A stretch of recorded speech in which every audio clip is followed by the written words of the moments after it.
Okay, so now Paula Johnson in Hawera, she's been given a trespass notice from Hawera District Court. What are your thoughts on it? Well, first of all, I know a little bit about Paula. She's a very brave lady, and she gives real life and meaning to the old expression, it's not the size of the dog that matters, it's the fight in the dog.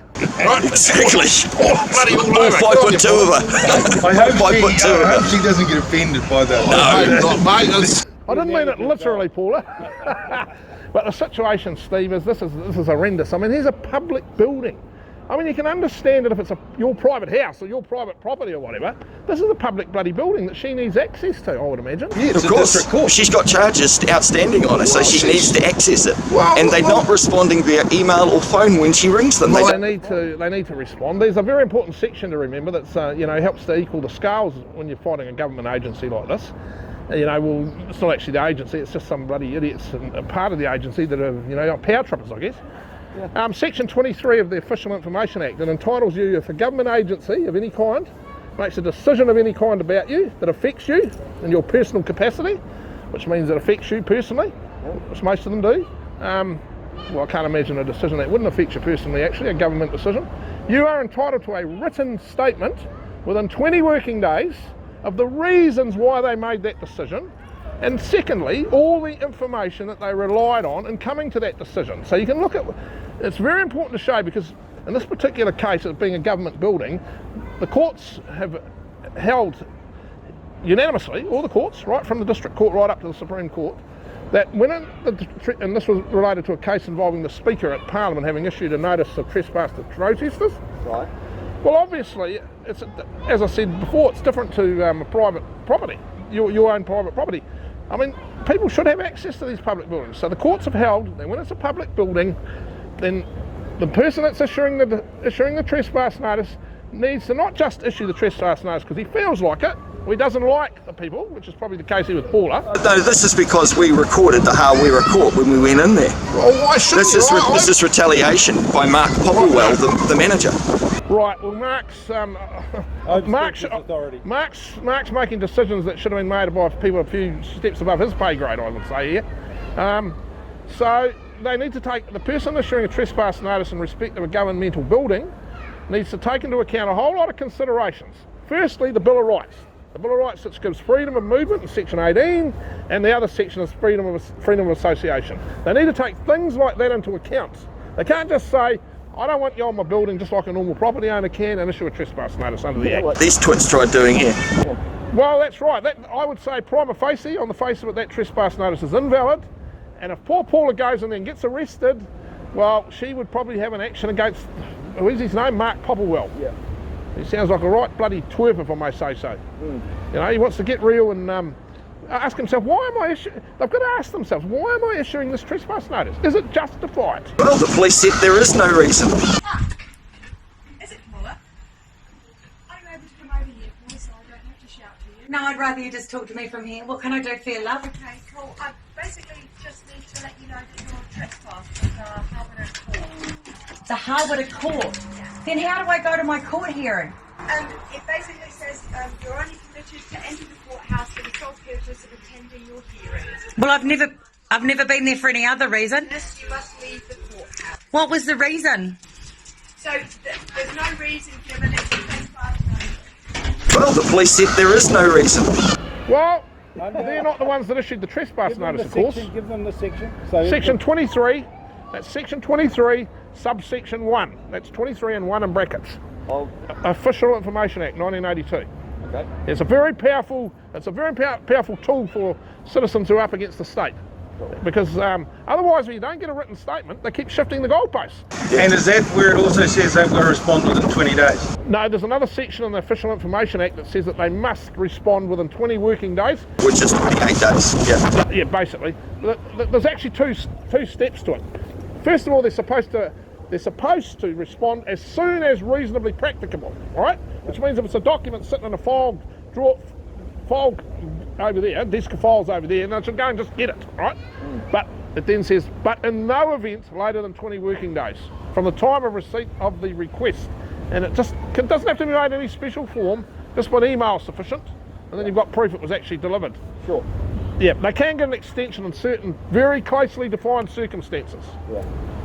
Okay. Yeah. Thanks very much for your points on that. That's good, Mark. Only too pleased to help. Good man. As you know, we hate injustice and oppression anywhere.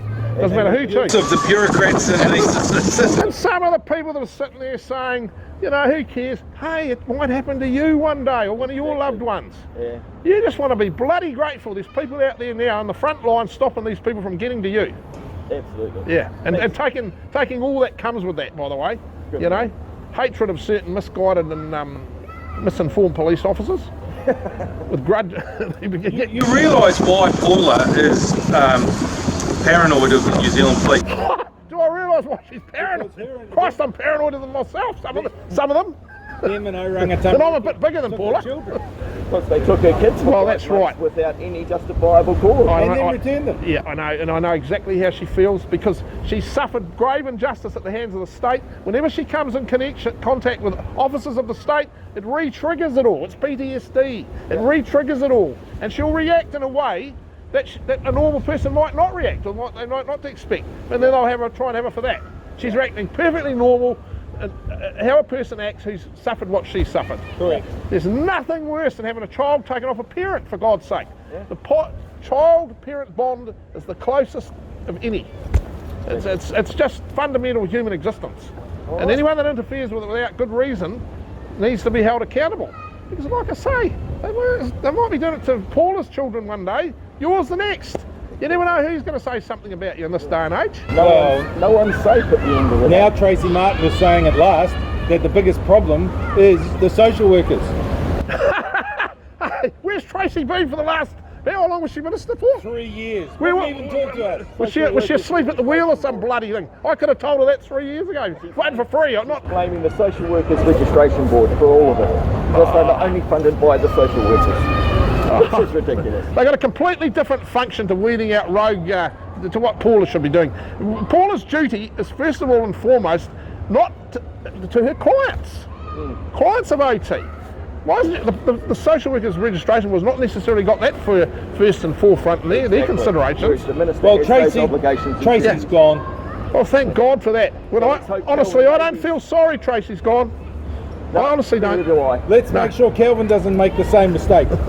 Well, Calvin, take a book out of your brother Greg's bloody book, become a decent guy that wants his agency, who he's responsible for, to comply with the law and be, I'm going to use those two magic words, fair and reasonable. That's all we want. I've sat and watched some of his cases. He's a judge. He's actually a good judge. Greg Davis, Calvin's brother, is a bloody brilliant guy. He's an awesome guy, you know, an awesome judge. And don't think he got his job because of Calvin. Greg was a bloody judge in, I think, 2014, long before Calvin appeared on the stage. Yeah. I'm not trying to belittle you, Calvin, but, you know, Greg's a man in his own right. I take my hat off to that man, what he's done. He's a human bloody being, you know. Yeah. And he's got some very, Judge McDonald and a few of those others up there out of control. Well, I'd like to be privy to some of the conversations that are going on in the judges' tea rooms, if they've got a tea room. I would imagine Greg would be, you know. Well, that'll be the massage parlour 2 doors down. Really? No, we can't make statements without fucking some reasonable evidence of that. No, have you been to that massage parlour and interviewed the ladies? No, we're protested outside the court though. Yeah. Nah, look, I met Greg at a legal conference in Northland. The Sir Peter Williams league conference at Eagle's Nest in the Barb Islands at Russell.